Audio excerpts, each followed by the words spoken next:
The following program is being brought to you on the Voice America Empowerment Channel. For more information about our network and to check out additional show hosts and topics of interest, please visit voiceamericaempowerment.com. The Voice America Talk Radio Network is the worldwide leader in live Internet talk radio. Visit voiceamerica.com. The views and ideas expressed on the following program are strictly those of the host or guests and do not necessarily reflect the views and ideas held by the Voice America Talk Radio Network, its staff, and management.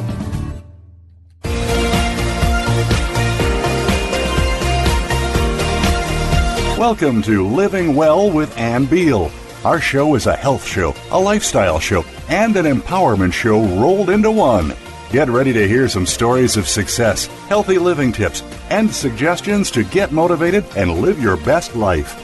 Now, here is your host, Ann Beal. Welcome, welcome. It is a beautiful day outside, and I am excited about it. I am your host, Ann Beal, and I have a documentary superstar here today who educates America about food. His name is Curt Ellis, and he shares with us his graduation from Yale and becoming an American filmmaker, a social entrepreneur, an advocate for sustainable agriculture and health food. He shares with us how this spurred him to become co-founder and executive director of the nonprofit organization FoodCorps. He shared a Peabody Award in 2008 for his documentary King Corn, which he co-produced and starred in. And in 2011, he won the Heinz Award for his work in the sustainable food movement. Curt co-created and starred in the 2007 Mosaic Films documentary King Corn, which I saw and I love, and I recommend you guys go get it and watch it. You can get it on Netflix. You can get it anywhere. So watch it. The film, which the Washington Post called required viewing for anyone planning to visit a supermarket, a fast food joint, or their own refrigerator. We are so privileged to have him on today. Welcome to the show, Curt. Thank you so much for having me. Wonderful. I'm so glad you're on. So you are actually from Oregon, and you're in Oregon right now. Yeah, I grew up the youngest of 6 kids with a big vegetable garden and a big family dinner table, so food has always been at the center of my life, as it is for many of us. We just ignore it all too much. Yeah, we ignore it. Your documentary on King Corn was very funny, the way that you guys ate during the show. I mean, it looked like you ate... You know, we lived in Iowa for almost 2 years making the film, and we ate the things that everybody eats in America and certainly in the heartland. Cooked for ourselves when we could, but we ate a lot of fast food because that's what America's diet largely consists of these days. And if you're on the road making a film, it becomes even more true that those are the calories that are everywhere abundant and available. And if you're making a documentary film, you're particularly seeking out cheap calories, which leads you pretty quickly to the drive-through. So I think, we fell victim to a lot of the same trends in how America eats that the rest of the country has fallen victim to. Which, as you tell us in the show, that probably everything you ate had corn in it. Yeah, Steve Martin used to do stand-up comedy in the 70s, and he had this joke he liked to tell about how he was imagining, what if you went in the back room of a McDonald's and it turned out that all the stuff was actually made out of the same thing. And, little molds would go by on a conveyor belt and hamburger, French fries, paper box. But that's actually true. If you walk into the typical fast food restaurant today, the hamburgers have been fed corn, the soda is sweetened with corn, and the French fries are fried in a mix of corn oil and soybean oil, and the box it comes in actually has a corn-based wax on it. So you really are eating an entire diet that might look diverse, but it turns out it's all refined corn by the time it's done. I didn't know the box was even coated in corn. That's pretty funny, isn't it? Well, okay. So don't eat the box. I mean, it might be better for you than what's in the box, but still don't eat it because I don't know what else is in there besides the corn wax. So when you were at Yale, did you major in filmmaking or did you major in like health and wellness or something like that?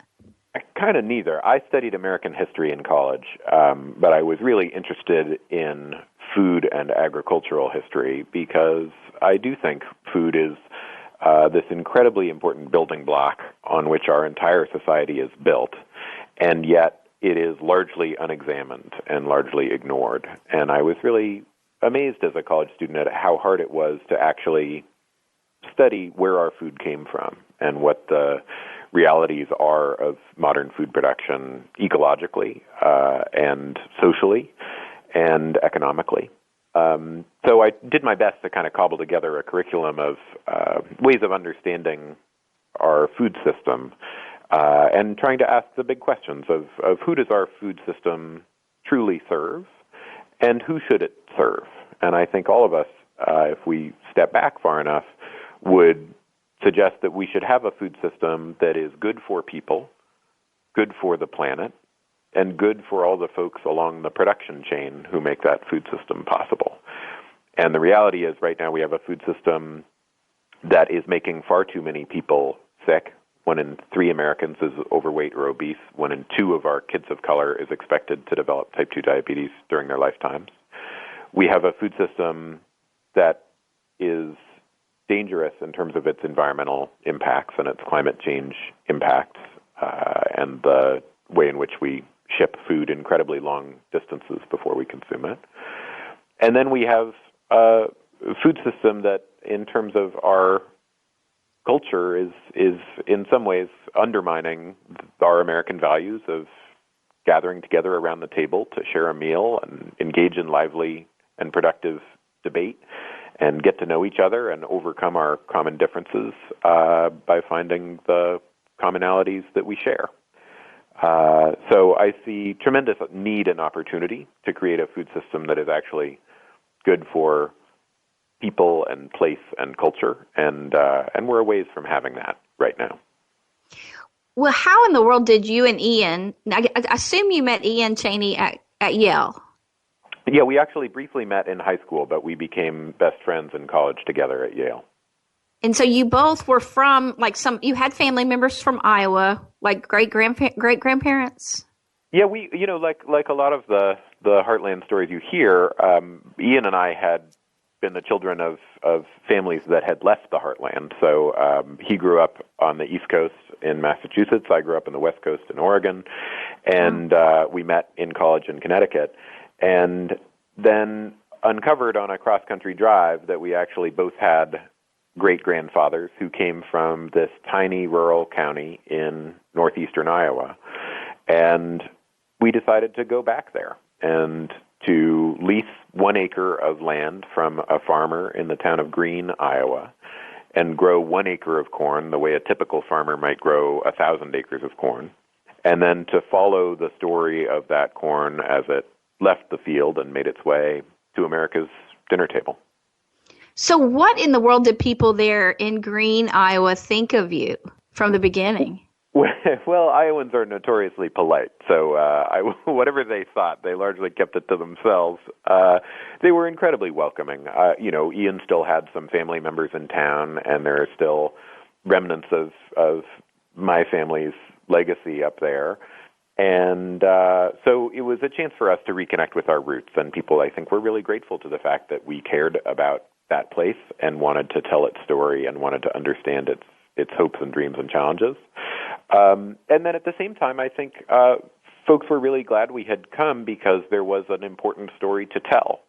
Our nation's food system does not work all that well for the needs of farmers these days, and there's been such a degree of consolidation in the farms in Iowa that what used to be 120 acre farms are now 2,000, 3,000, 4,000 acre farms, and that is the kind of consolidation that has really driven a lot of farming families off the land.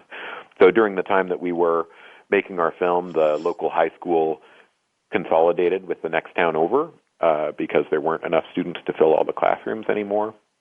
And we heard from even the largest scale farmers telling us things like, something has really changed since my childhood, and it pains me that I can't bring my child in the cab of the tractor with me because what I do all day, every day is get out in the field and spray neurotoxins. And that really is the reality for a lot of farmers in our country, and I don't know that it is a joyful reality for many of them. No, it doesn't sound that way. You know, my family in Virginia, when I was growing up, they all had farms, and we'd all gather on the porches, and they'd bring their banjos and their guitars, and they'd whittle together. It was just this huge community. You know, it was just a lot of love and a lot of family. And when I was watching that film, I thought all those small farmers, they used to have community around them, and you know, now it just seems like it's the same amount of land being produced. It's just hardly any people. Yeah, it's really an incredible experience to see the way small towns have emptied out as our agricultural system has gotten more efficient, some would say, but that efficiency has come at a really profound human cost and cultural cost. And the result is that these days Iowans are as disconnected from where their food comes from as city dwellers are, in that very few people actually are out in the fields touching the corn that is growing. And they can't eat that corn. I think that's what blew me away so much when you and Ian, you pulled off a stalk of that corn when it was ready and you bit into it and it was not good. Well, it's certainly not sweet corn. It is corn that has been bred to maximize the production of starch. And all that investment we have made in plant breeding and more recently genetic modification to get corn to have more and more and more starch per kernel has come at the expense of flavor in one sense, but also has come at the expense of protein. So the reality is the modern corn kernel, as Michael Pollan, one of the folks we consulted in the film, is a New York Times journalist. As he pointed out, really we've turned the corn kernel into an engine for starch production that you can think of really as an analog to petroleum, and all the ways you can take a barrel of oil and turn it into a beautiful perfume through one variety of processing, or a plastic bag through another variety of processing, or gas for your car through a third. The same is basically true of corn. You can turn that starch into ethanol that you would power your car with. You can turn it into corn-based plastic, or you can eat it. And the reality is a lot of our corn gets eaten by humans in the form of high fructose corn syrup, and a whole lot more of it gets eaten by humans in the form of animals that are fed corn. So did those farmers, did they actually eat their own corn, or did they process it all? Well, most farmers grow some number of farmers grow sweet corn on the side for their own consumption. Some of them told us they would occasionally grind up some of their corn for cornmeal from the field corn they were growing on those huge tracts of land.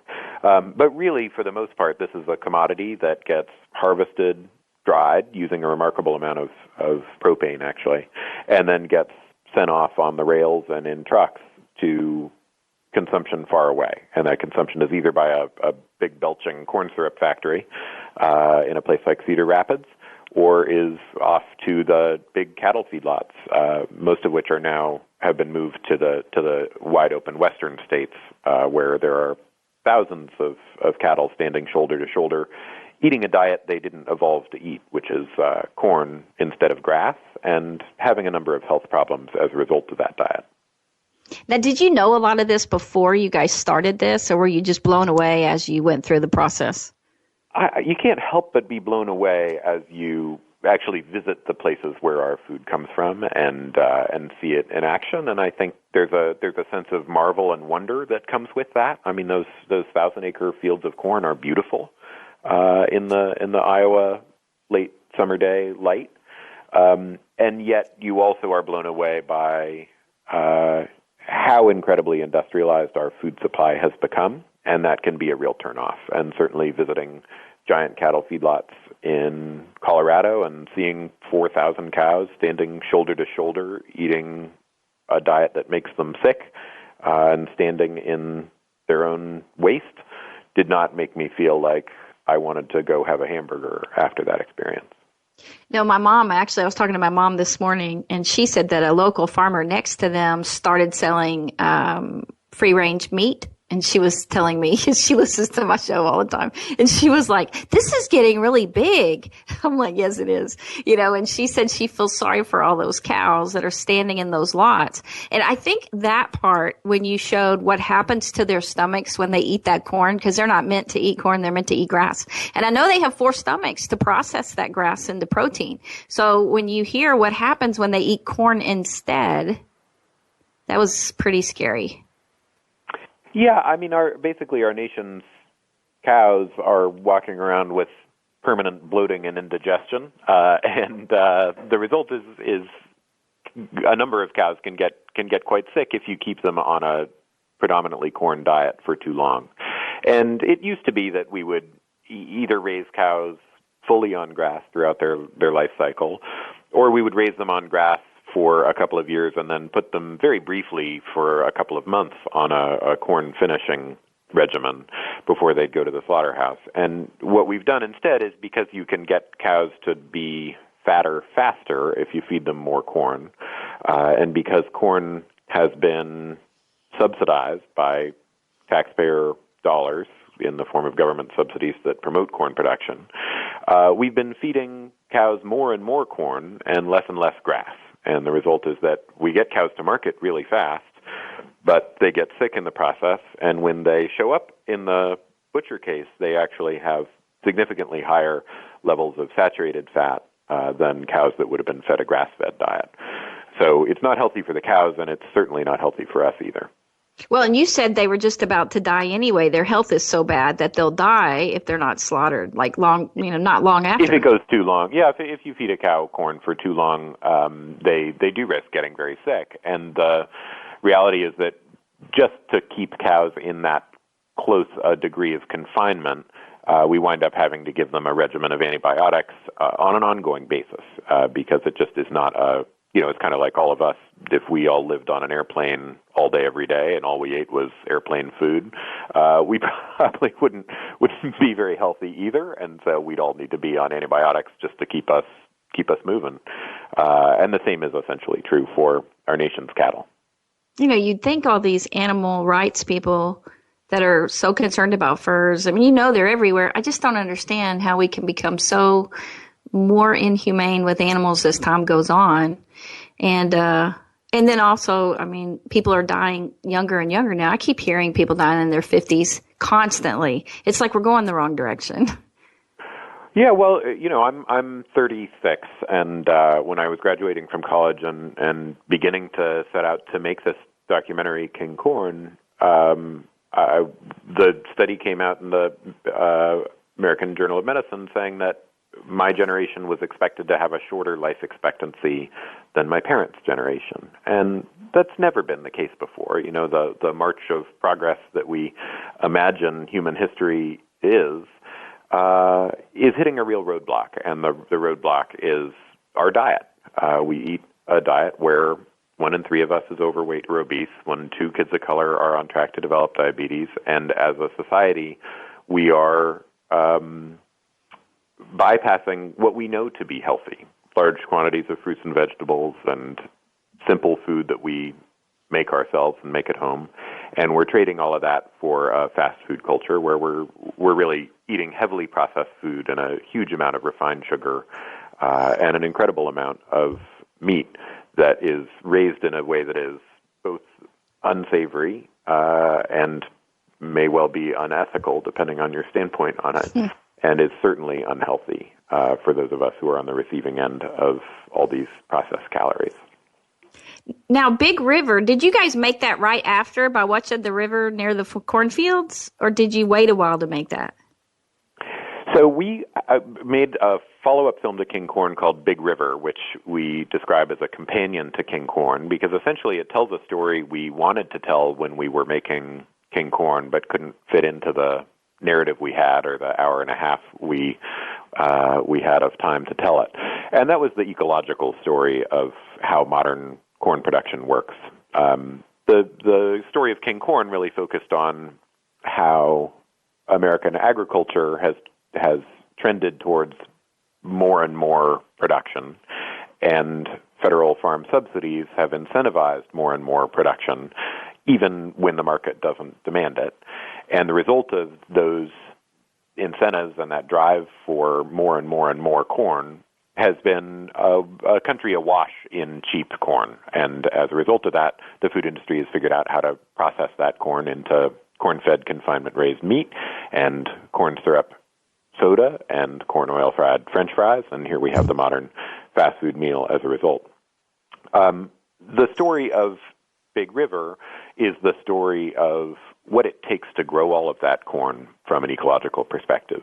And the reality is that there is an incredible amount of fossil fuel that goes into growing those beautiful fields of green corn.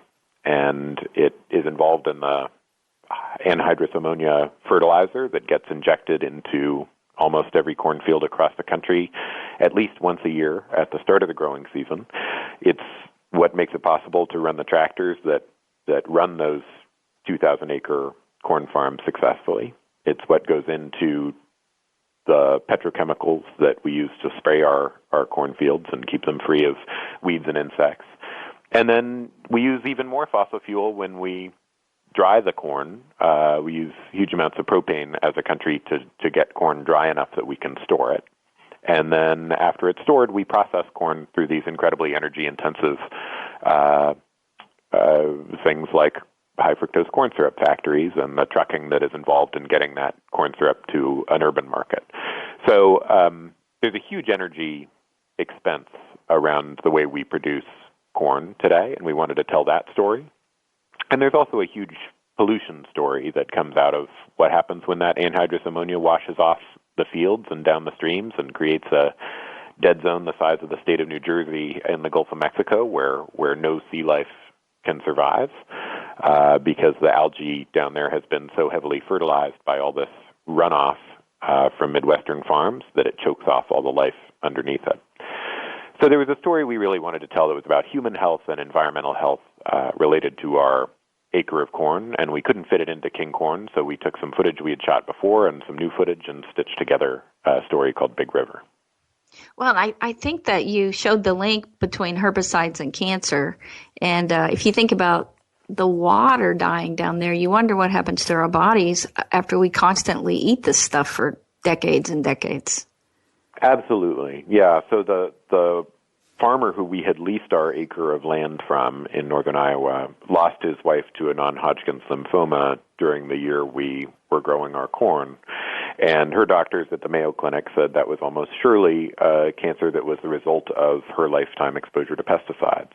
And that's a story that needs to be told, to see the degree to which we are poisoning the heartland places that look so pure and beautiful when you drive through them on I-80. And instead, it's all, for the benefit of mostly urban food consumers. We are turning the countryside into a place where we are day in and day out spraying toxins on the fields that are really damaging to folks in rural communities and that have a legacy for those of us who are eating food that has a high degree of pesticide residue in it as well.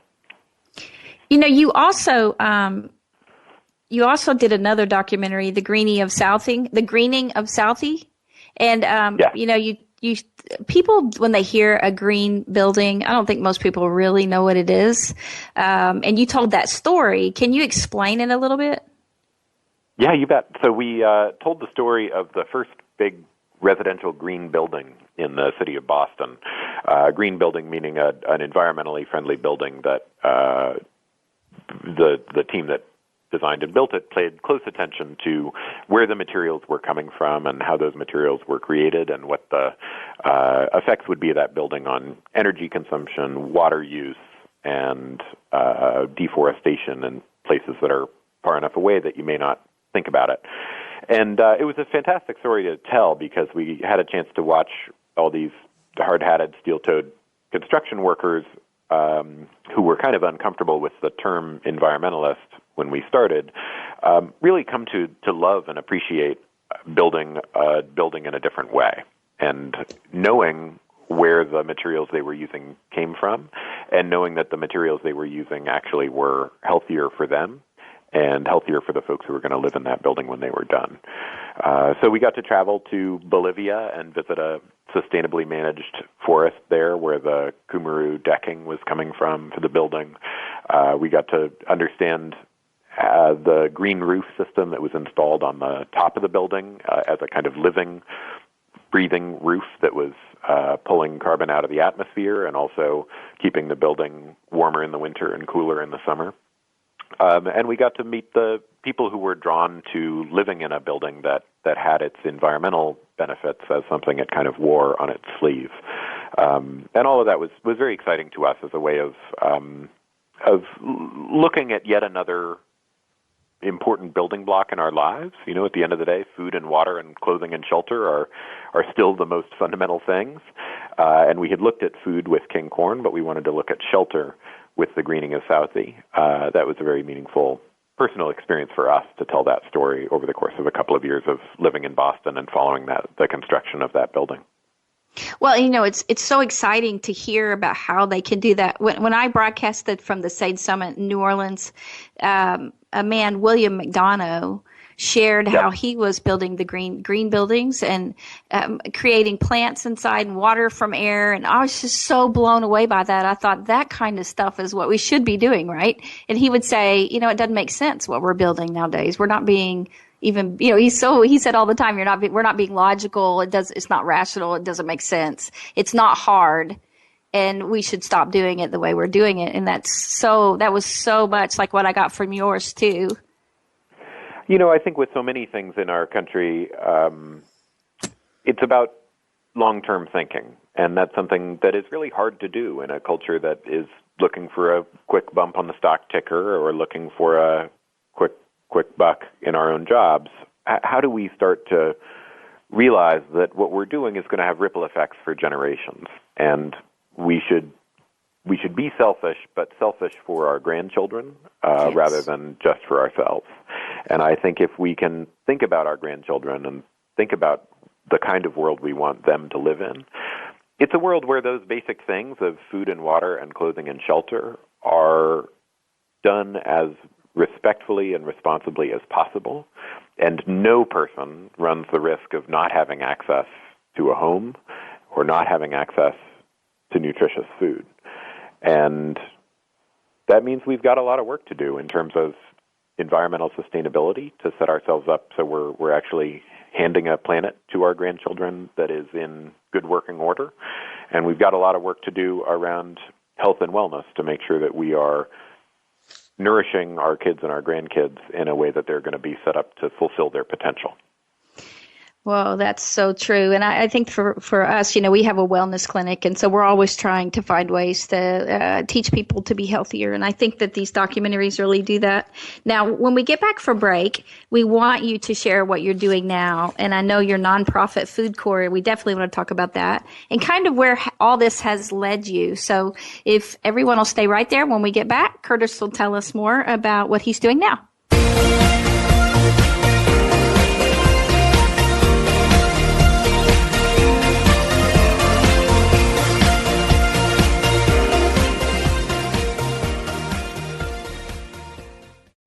Life Solutions Coaching and Counseling in Fort Worth, Texas is a full-service wellness clinic providing individual, group, and family counseling, one-on-one coaching for life and wellness, and naturopathic treatments of medical massage therapy combined with essential oils to ensure you reach your health and wellness goals. Sessions are available in person or by phone. Get started on your new life today. Just call 817-232-1363 or go to LifeSolutionsCoachingandCounseling.com or email them at LifeSolutionsCC@yahoo.com. Sunshine Herbs in Saginaw, Texas, on Main Street, Business 287, has all of your supplement needs and healthy food products. So, my suggestion for you, visit Sunshine Herbs today and let their knowledgeable staff who know all their products and their naturopathic doctor lead you to a life of health and wellness so that you too can live well.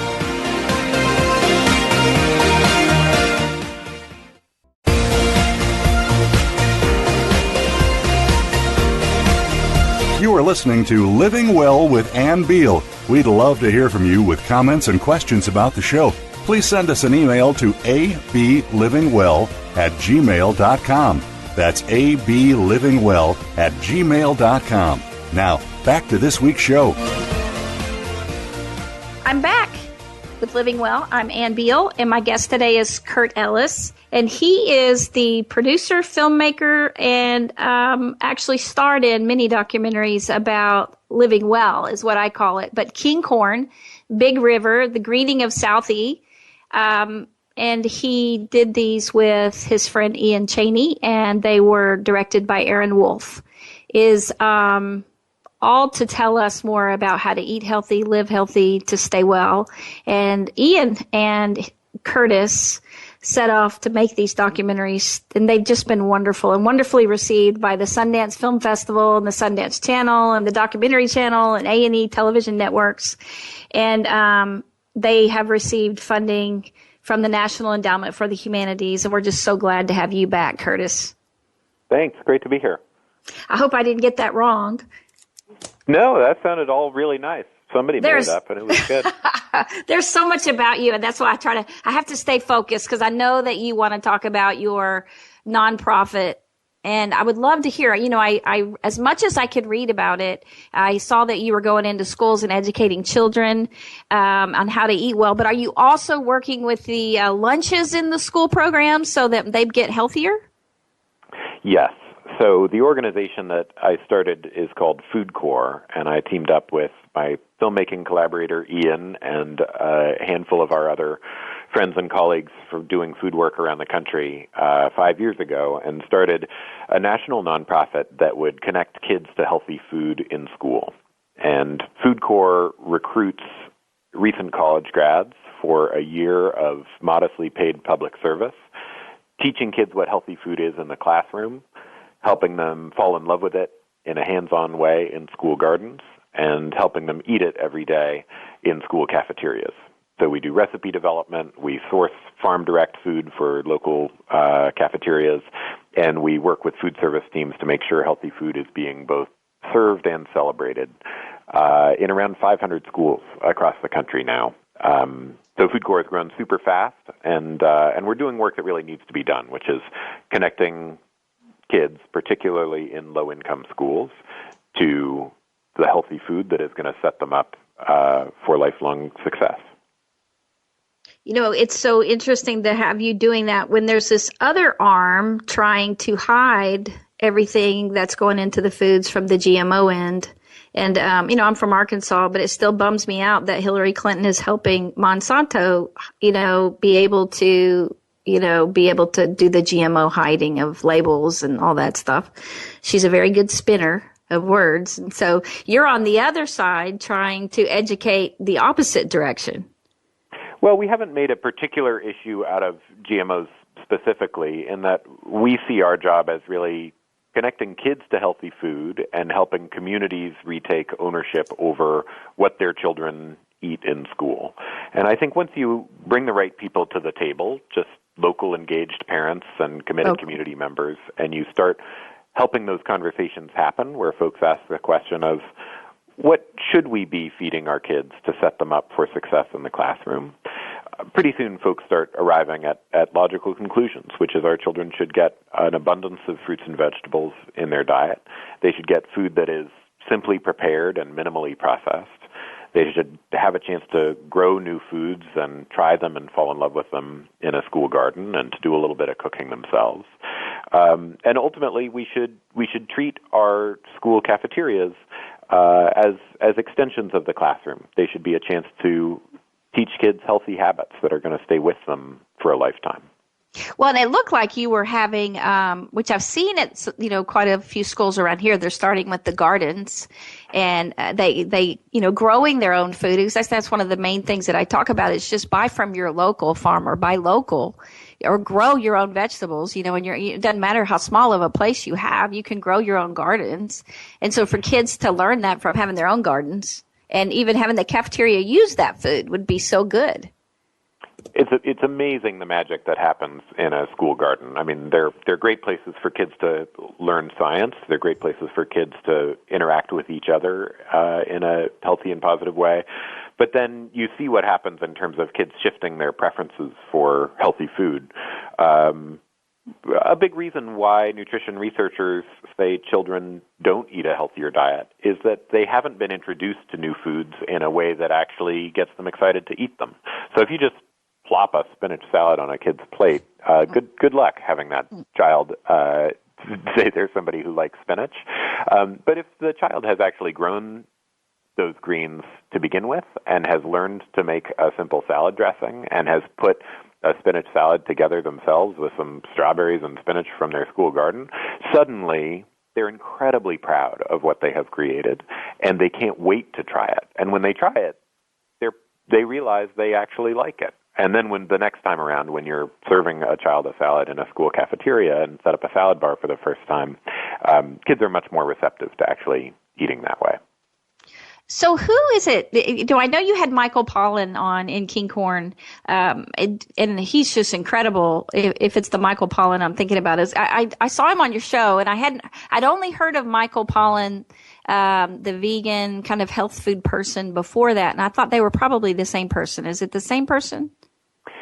Yeah, I don't think Michael Pollan is vegan, but he is a New York Times journalist and now is a journalism professor at Berkeley, and I think he's a visiting professor right now at Harvard.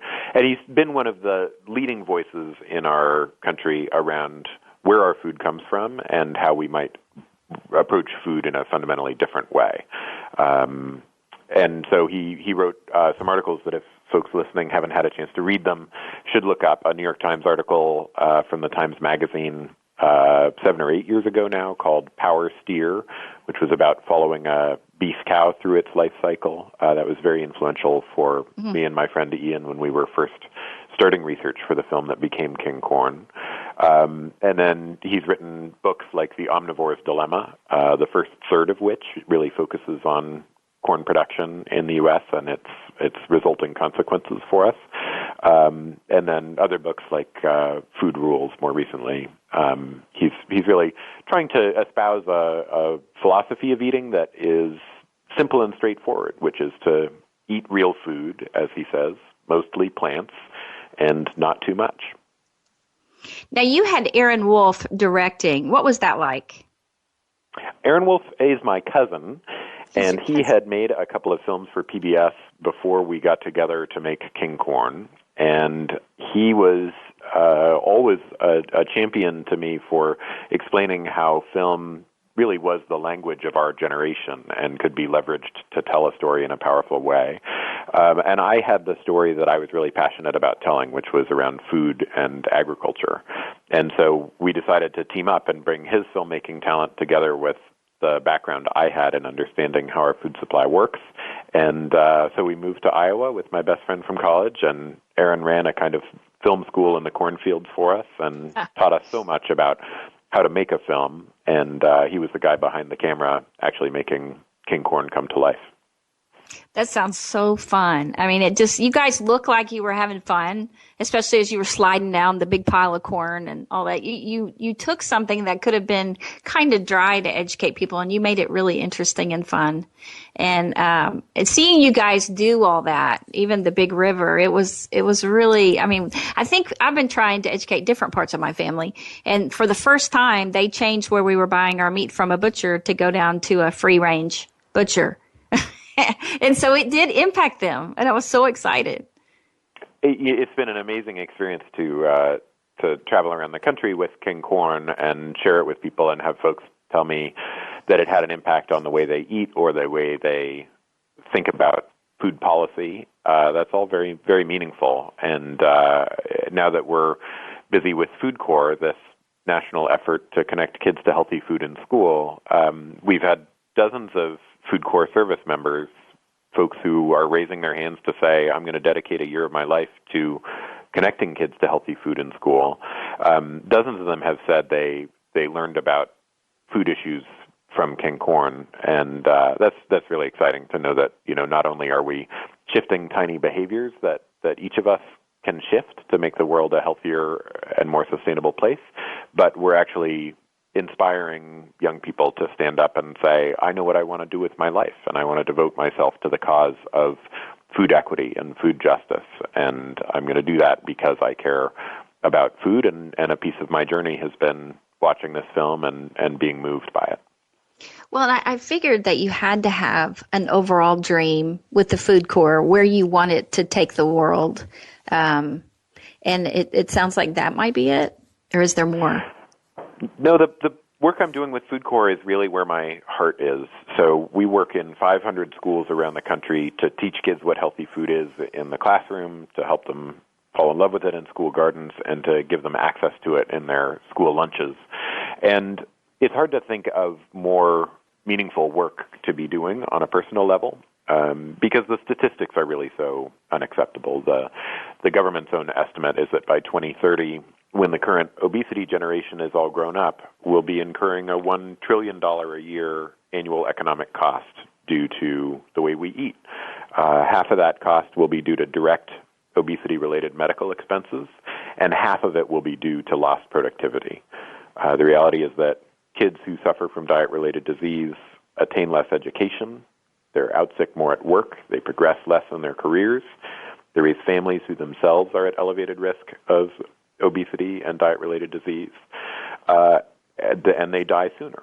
And that can be described in an economic way as $500 billion a year at 2030 of lost economic productivity. But we also need to realize that's lost human potential, and those are human lives that are not able to fulfill their dreams. And what do we want for our kids but for them to be able to fulfill their dreams?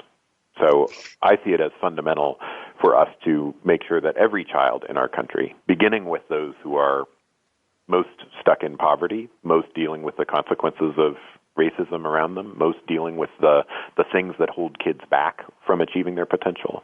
What can we do to make sure that simple building block of healthy food and good nutrition is in place in their lives every single day, and take that small but critical step towards setting them up for a lifetime where they really do fulfill their dreams?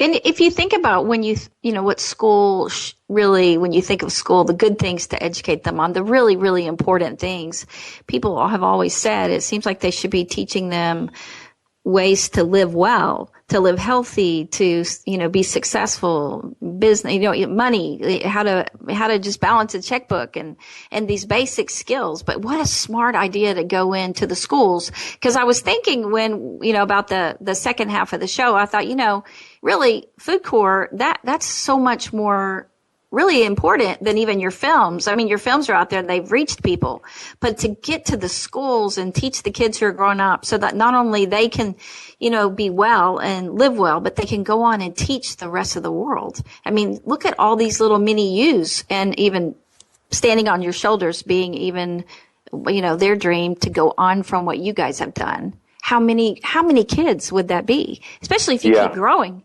Yeah. That's so nice of you to say that, and it's really been an interesting experience on a personal level to see different ways of making change in the world. And King Corn told a story about what was not working in our nation's relationship to food, and made a difference in a lot of ways that we were really surprised by and thrilled by, either inspiring individuals to change the way they eat or helping Congress understand the urgency of understanding the Farm Bill as a food bill, not just as a set of agricultural subsidies that don't have ripple effects on the way we eat. But then FoodCorps has been this much more direct and tangible impact, where every single day I sit down and I read the impact reports that our Corps members send us from the 500 schools we serve around the country, and to hear those stories of the little girl saying, these snap peas must be made out of the same thing that cotton candy is made out of, they taste so good, is just fantastically fun. And to hear from, the little boy in Oregon who said, I think we should rename our school garden the Golden Garden, because when I close my eyes and I think of our garden, everything turns to gold. Those are the things that motivate me on a day-to-day basis to stay dedicated to this simple work of connecting kids to healthy food. That's just such a wonderful, wonderful mission that you have. And I loved the shows, and I love the way that it changed my family. And I love that I can keep handing them out to people, And so I thank you and Ian and Aaron and even Michael so much for making these, and just to keep on. I mean, the fact that you're going into the schools and all that you do to educate children, that's the one thing I thought of. I thought as I was looking through what FoodCorps does, I was like, that is so important. And there is a hospital that was written about that they have a farm where they a garden where they produce their own food, and then they use that food in the cafeterias and for the actual patients' meals, and then their numbers of how well people are getting in that hospital.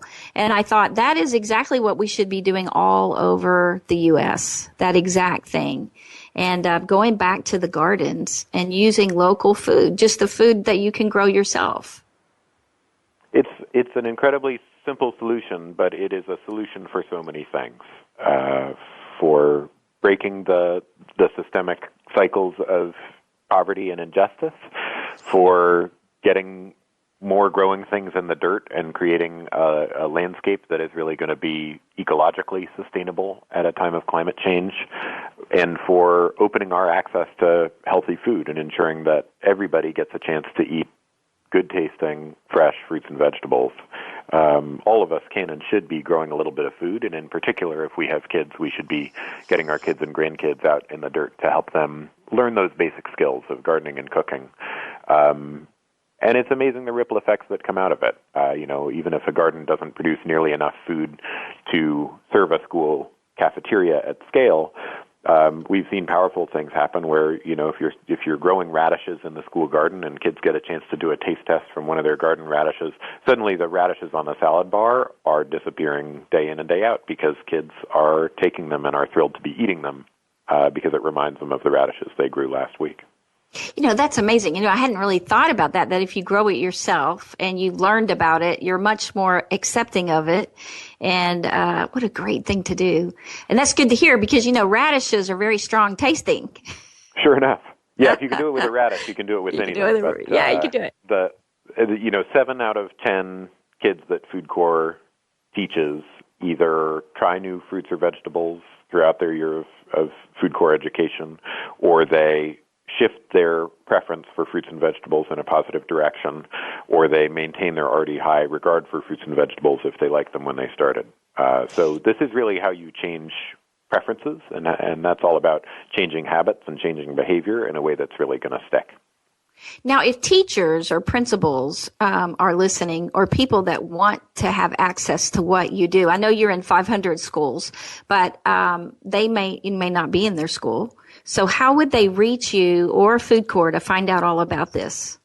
Yeah, folks can go to our website, foodcorps.org. It's like the Peace Corps, so FoodCorps.org. We're an AmeriCorps-affiliated national service program.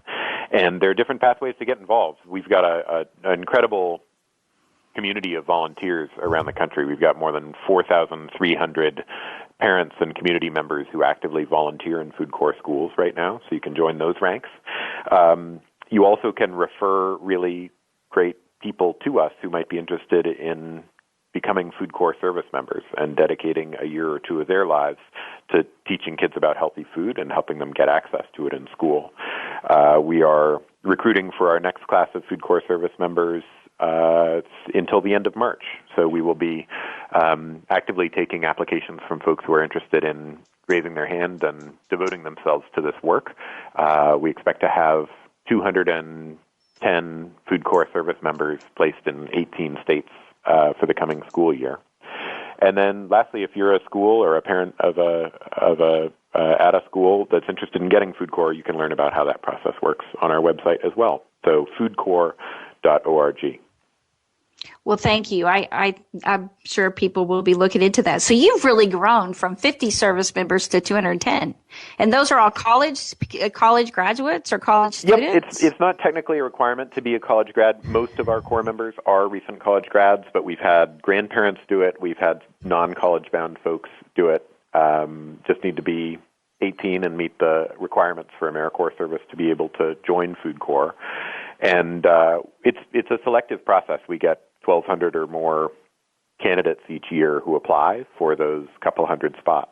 But we're growing as fast as we can, and it's all powered by the generosity of individuals who find it in their heart to donate and help FoodCorps grow.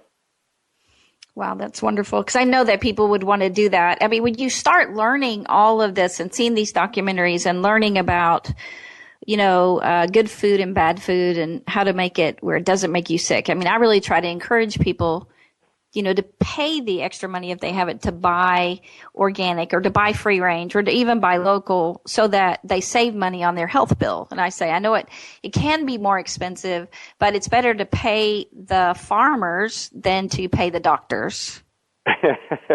And more delicious too. More delicious. Goodness gracious. Yeah. Well, an orange, like carrots, it's amazing when you juice them how sweet they are. People just don't realize how sweet tasting vegetables can be.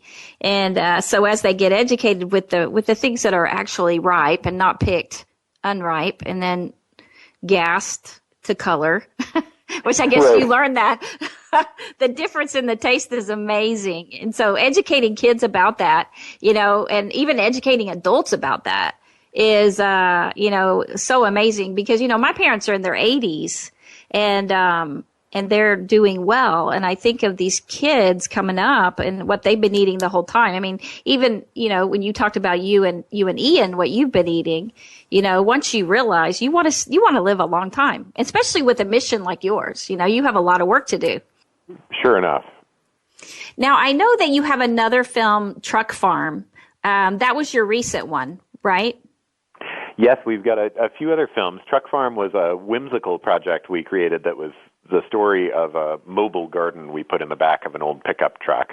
And really it was meant to be inspiration for folks to think creatively about where they might be able to grow a little bit of food themselves.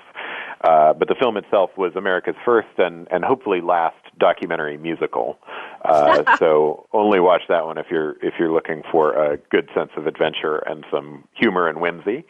But it actually had a powerful impact, which is we got 25 of these mobile gardens started in cities around the country, and all of them helped fuel this challenge we put out for school children to imagine creative places where they might be able to grow a little bit of food themselves. And we loved seeing the submissions that came in from kids who were creatively thinking, how can we plant food at our school somewhere unexpected? How can we grow food at home somewhere nobody else could think of growing it? And then we also made a documentary film called The Search for General Tso, which is about American Chinese food that recently wrapped up in theaters and was broadcast on IFC, and you can find that one on Netflix these days if you're interested, or on iTunes. And then my filmmaking partner, Ian, has continued making documentaries while I've been busy with FoodCorps. And so I would encourage folks to check out The City Dark, which is a film he made about light pollution and the disappearing night sky, the fact that we can't see the stars anymore because our cities have gotten so bright. And another film called Blue Space, which is about water and is also about the search for water elsewhere in the universe. Wow, that's so wonderful. I have not seen The Search for General Tso. How do you spell that? Tso? T-S-O. Yeah. It's a great controversy how you spell it because Chinese restaurant menus around the country all point to a different spelling. But it's the story of how 40,000 American restaurants came to serve a dish named after a dead Chinese general who probably didn't eat very much chicken during his life. Well, it's been so wonderful having you on, Curtis, and just filling us in on all this, and to know all that we can go educate ourselves so much about the food from watching your documentaries, and we can find out how to get this into our schools here in Texas and around the world to educate our kids about food as well. We just thank you so much for being on. Thank you. Really appreciate it. And if you listening would like to coach with me or counsel, just call Life Solutions Coaching and Counseling, 817-232-1363 for health and wellness coaching, and we'll talk to you soon. In the meantime, have a great day and live well.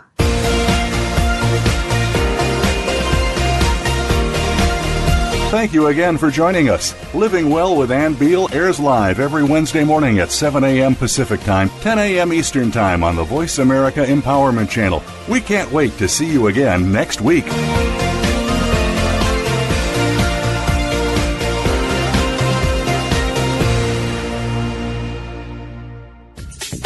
Thanks again for listening to the preceding program, brought to you on the Voice America Empowerment Channel. For more information about our network and to check out additional show hosts and topics of interest, please visit voiceamericaempowerment.com. The Voice America Talk Radio Network is the worldwide leader in live Internet talk radio. Visit voiceamerica.com. The views and ideas expressed on the preceding program are strictly those of the host or guests and do not necessarily reflect the views and ideas held by the Voice America Talk Radio Network, its staff, and management.